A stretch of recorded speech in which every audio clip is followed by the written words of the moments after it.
한스의 요한복음 하브루타 31번째입니다. 자, 요한복음 11장을 통해서 죽음을 넘어서는 생명의 주관자. 자, 요한복음 11장 나사로에 대한 이야기입니다. 자, 이게 이제 나사로가 어디 사느냐?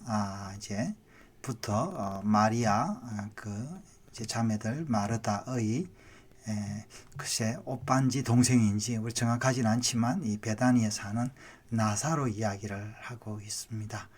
그 나사로의 집안이 다 예수님을 잘 대접했던 것 같습니다. 자, 그래서 이제 이 나사로를 찾으러 가는 그 장면을 지금 이야기를 하고 있는데요. 이제 31번째까지 쭉 갔는데 저희가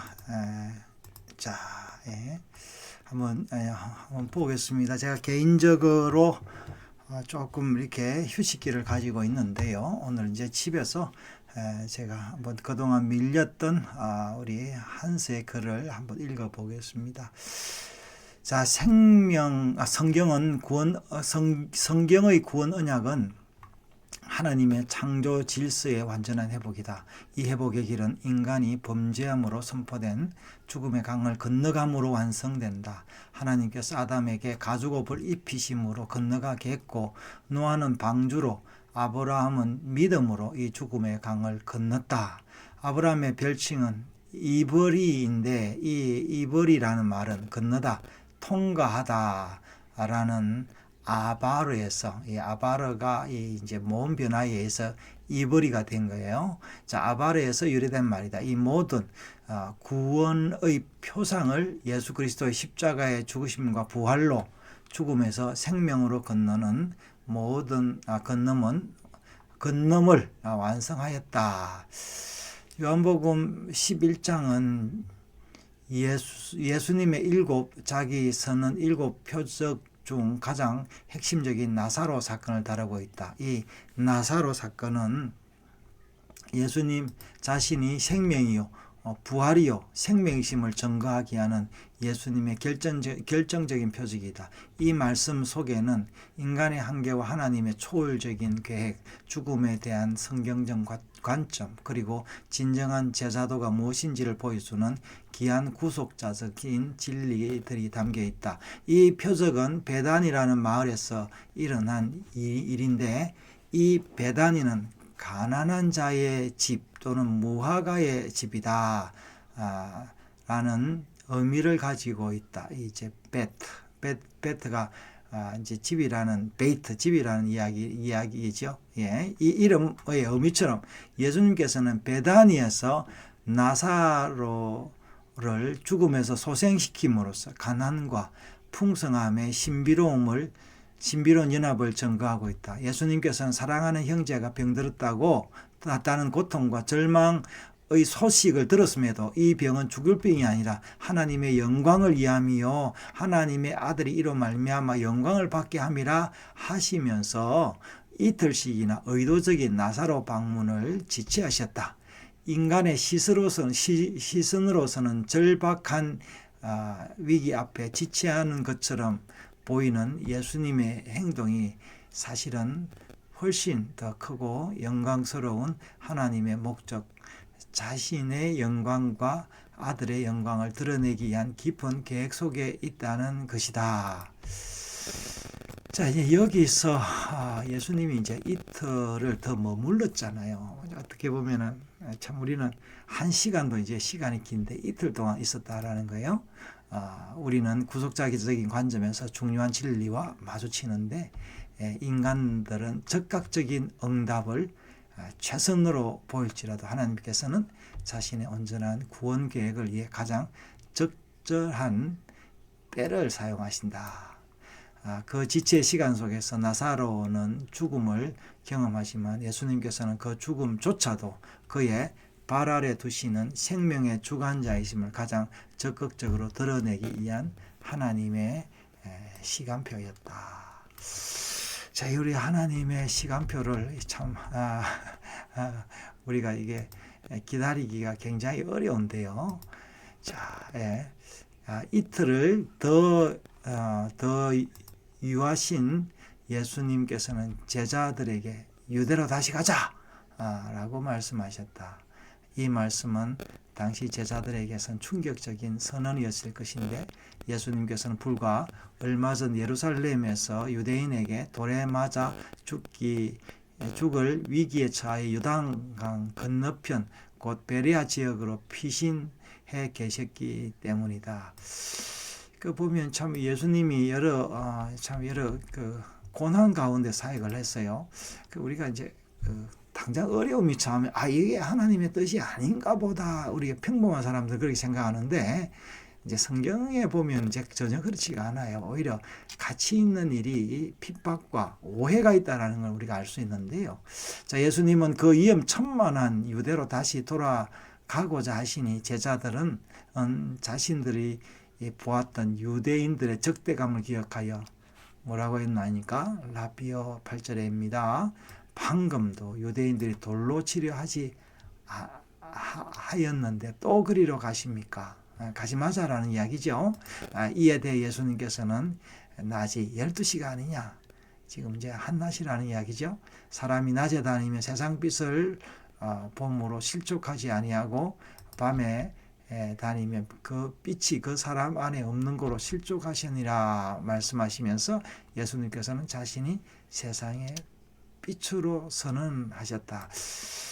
곧 예수님 자신이 빛이시기에 그리고 하나님의 정하신 낮 시간 안에 자신의 길을 걷는 어떠한 어둠이나 위험에도 걸려 넘어지지 않을 것임을 제자들에게 선포하신 것이다. 그래서 낮이 12시다 이렇게 이야기한 거는 이제 이게 우리가 낮에 대해서 걷는다 이 말이 아니라 이제 이 요한이 뭔가 숨겨놓은 이야기를 지금 우리 한서가 풀었네요. 그죠? 낮 시간은 걷는 시간이다. 그러니까 예수님과 함께하면 언제나 빛이다. 그런 의미입니다.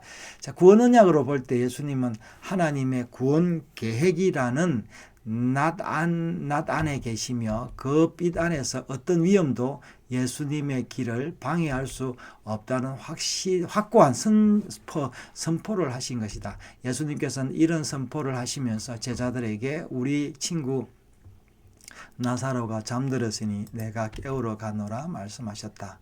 제자들은 이 말을 육체적인 잠으로 오해했지만 예수님께서는 명확히 나사로가 죽었느니라 라고 말씀하셨다.